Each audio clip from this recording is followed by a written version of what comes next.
नमस्कार दोस्तों, government job से एपी सर यूट्यूब चैनल में आपका दिल का स्वागत है। और हमेशा की तरह फिर से आप रूबरू हो रहे हैं अपने दोस्त, मेंटर और एजुकेटर एपी सर के साथ। तो दोस्तों, लगभग हम हर रोज विशेष दिनों को छोड़ करके एक कुछ न कुछ आपके लिए एक धमाका लेके आते हैं। धमाका से मतलब वो आपके एग्जाम के लिए भी इम्पोर्टेंट हो सकता है और आपके करियर के लिए भी।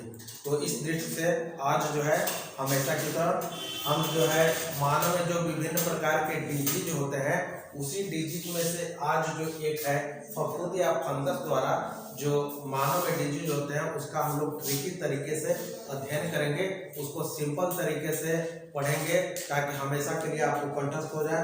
हालांकि ये कोई नया विषय नहीं है और नहीं तो कोई नया ट्रिक है, लेकिन हमने अपने तरफ से अच्छा बेहतर करने का प्रयास किया है। तो उम्मीद है कि आप इसका पूरा एंजॉय करेंगे और आपके एग्जाम के लिए बहुत ही लाभदायक सिद्ध होगा।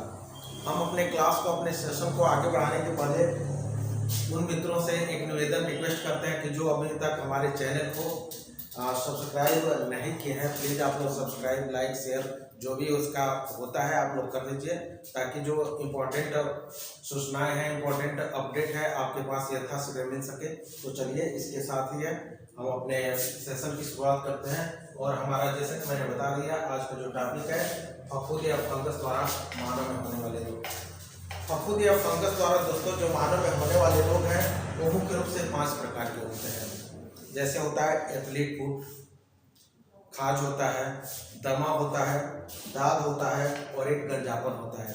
मतलब फंगस द्वारा मानव में मुख्य रूप से 5 प्रकार के बीमारियां होती हैं, जिसको हम लोगों ने उल्लेख किया है।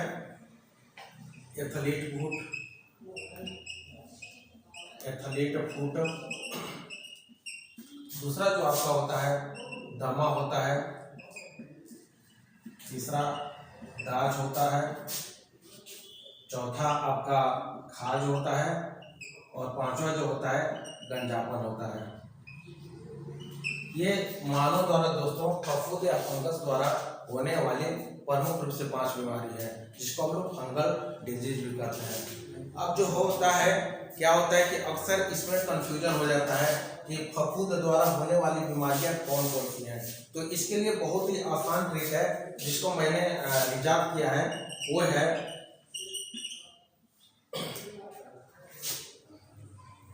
एक खा दद्दा। कुछ नया नहीं है। एक मतलब अंडा होता है, खा मतलब खाना होता है, और दद्दा मतलब जो अपने घर में बुजुर्ग होते हैं, जिसको हम लोग दद्दा बाबा कहते हैं, या पापा के बड़े भाई को भी दद्दा बोला जाता है। तो आप अपने तरफ से, जैसे आपकी सोसाइटी हो, आप उसको मैनेज कर लीजिएगा। फिलहाल जो हमारा ट्रिक है वो यही है। इसमें ये से आपका है, ये से है आपका एथलीट फुट।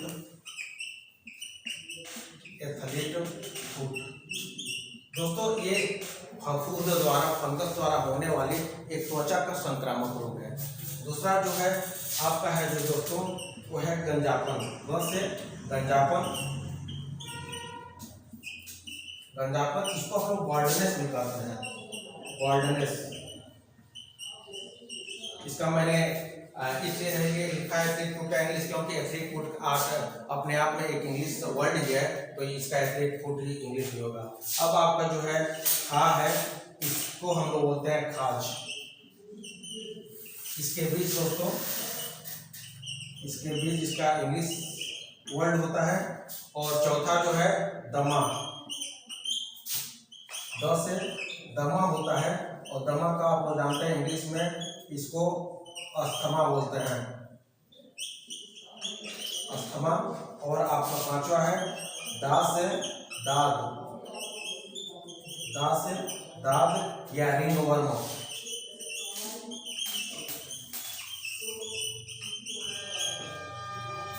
तो दोस्तों, ये जो है आपके एथलीट फुट, गंजापन, खाज, दमा और दाद आपके फफूंद द्वारा होने वाले प्रमुख रोग हैं। दोस्तों, ये वैसे तो आपके एग्जाम के लिए 5 जो नाम है ये इम्पोर्टेंट है, इसको आपको ध्यान रखना है। लेकिन कुछ इसमें एक्स्ट्रा फैक्ट जो है वो ये है कि इसमें आपका दमा और जो दाद है, दमा, अस्थमा और दाद रिंगवर्म जो होता है, ये आपका संक्रामक रोग है। संक्रामक रोग है,